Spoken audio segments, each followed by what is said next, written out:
तो अब स्टार्ट करते हैं ऑपरेटर्स। ऑपरेटर्स जो होता है वो दो वैल्यूज़ के बीच में ऑपरेशन परफॉर्म करने के लिए यूज़ होता है। तो आप इसका स्क्रीनशॉट ले लीजिए, पढ़ लीजिएगा। पाइथन में कई तरीके के ऑपरेटर्स यूज़ होते हैं। तो सबसे पहला जो ऑपरेटर होता है वो होता है अर्थमेटिक ऑपरेटर। अर्थमेटिक ऑपरेटर जो होता है वो अर्थमेटिक ऑपरेशन परफॉर्म करने के लिए यूज़ होता है। बेसिक जो अर्थमेटिक ऑपरेशंस होते हैं वो होते हैं addition, subtraction, multiplication, division and modulus. Python में 2 एक्स्ट्रा यूज़ होते हैं जो कि होते हैं फ्लोर डिवीज़न एंड एक्सपोनेंशिएशन। आप ये बेसिक वाले तो कर लेंगे, मैं आपको modulus, floor division and exponentiation समझा दे रही हूँ। मॉड्यूलस जो होता है वो हमें आउटपुट में रिमाइंडर देता है। फॉर एग्जांपल मैंने 13 असाइन किया है N1 में, 5 असाइन किया है N2 में। जब मैं 5 को डिवाइड करूँगी, 13 को डिवाइड करूँगी 5 से, तो हमें यहाँ पे 3 मिलेगा। 3 जो है वो रिमाइंडर है, ठीक। तो यही हमें आउटपुट में मिल जाएगा। फिर फ्लोर डिवीज़न में ये होता है कि हम अगर मैंने कुछ डिवाइड किया है, अगर वो वैल्यू डेसिमल में आई है तो हम डेसिमल वाला पार्ट रिमूव कर देते हैंगे, बिना डेसिमल के हम वैल्यू लिखते हैंगे। तो यहाँ पे मैंने लिया है N1, 5 को असाइन किया N1 में और 2 को असाइन किया N2 में। जब मैं इसको डिवाइड करूँगी तो यहाँ पे आएगा आंसर 2.5, पर मैंने यहाँ पे फ्लोर डिवीज़न यूज़ किया, यानी कि डबल स्लैशेस यूज़ किए हैं।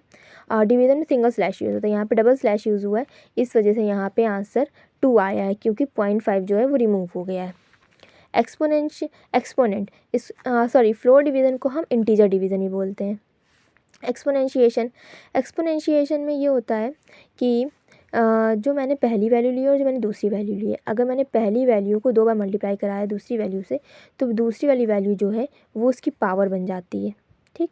यहाँ पे ये जो है ये पावर की तरह काम करता है, यानी कि 3 की पावर 4, तो ये हो जाएगा 81।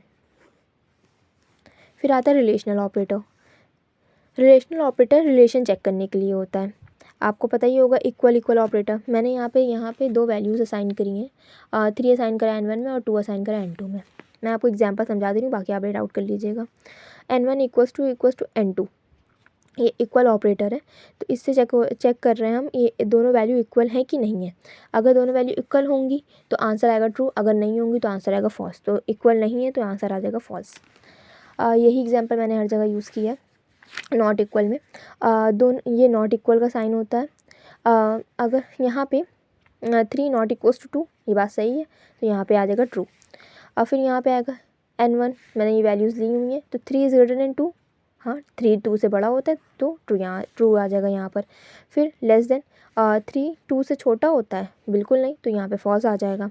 ऐसे ही यहाँ पे ग्रेटर देन इक्वल और लेस देन इक्वल भी होता है, तो आप इसको लिख लीजिएगा, इसी लैंग्वेज में लिख लीजिएगा और एक एग्जांपल दे दीजिएगा। यही सेम एग्जांपल भी दे देंगे तो भी चल जाएगा। फिर आता है यहाँ पर असाइनमेंट ऑपरेटर। असाइनमेंट ऑपरेटर मतलब किसी चीज़ में वैल्यू असाइन करना। असाइन करते हैं हम, असाइनमेंट ऑपरेटर के थ्रू हम वैल्यूज़ को असाइन करते हैं। तो यहाँ पे ये इक्वल ऑपरेटर है, इससे वैल्यू असाइन होती है। मैंने कई जगह असाइन भी किए यहाँ पे वैल्यूज़, ये सब असाइन, ये वैल्यू यहाँ पे असाइन हो रही है, यहाँ पे 2 असाइन हो रहा है।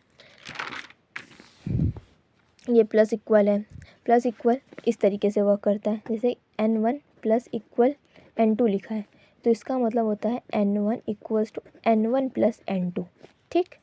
ये इस तरीके से वर्क होता है। तो यहाँ पे माइनस इक्वल है तो यहाँ पे हो जाएगा, यहाँ पे मैंने यूज़ किया ना N1 minus equal N2 use हुआ है, तो ये हो जाएगा N1 equals to N1 minus N2, ठीक। और यहाँ पे मैंने जो वैल्यूज़ असाइन करी हैंगी उसके अकॉर्डिंग आप करके देख लेंगे। फिर यहाँ पे ये सब मल्टीप्लाई इक्वल होता है, डिवाइड इक्वल होता है, मॉड्यूलस इक्वल होता है, तो ये सब आप इसी के अकॉर्डिंग लिख लेंगे। लैंग्वेज सेम ही रहेगी, थोड़ा बहुत चेंज करना होगा आप कर लीजिएगा। कोई दिक्कत है तो आप कमेंट सेक्शन में बता सकते हैं, मैं आपको लिख कर ही दे दूँगी पूरा। Logical operator logic operation perform करता है, लॉजिकल ऑपरेशंस परफॉर्म करता है, ठीक। तो यहाँ पे पाइथन में 3 होते हैं, एंड और नॉट, ठीक। एंड हम जब यूज़ करते हैं जब हमारे पास दोनों वैल्यू ट्रू होंगी, तभी हमारे पास आंसर ट्रू आएगा। और हमारा तब फॉल्स देता है जब हमारे पास दोनों वैल्यू फॉल्स होती हैं। और नॉट हमारा रिवर्स कर देता आंसर को, अगर मेरे पास ट्रू है तो वो फॉल्स देगा, फॉल्स है तो वो ट्रू देगा। तो यहाँ एग्जांपल समझ लेते हैं। यहाँ पे 10 असाइन किया मैंने N1 में और 20 असाइन किया मैंने N2 में। अब यहाँ N1 इक्वल्स टू 10, ये बात सही है, ठीक। फिर यहाँ पे एंड ऑपरेटर लगाया मैंने, ठीक, एंड ऑपरेटर लगाया। फिर n2 इक्वल्स टू 20, ये भी वैल्यू ट्रू है और ये भी वैल्यू ट्रू है, दोनों वैल्यू ट्रू है, इस वजह से आंसर ट्रू आया है। अगर यहाँ कोई भी एक कंडीशन फॉल्स हो जाती तो यहाँ पे आंसर फॉल्स आता। फिर और पे आ जाते हैं। यहाँ पे n1 इक्वल्स टू 10 और n2 इक्वल्स टू 2 दिया हुआ है।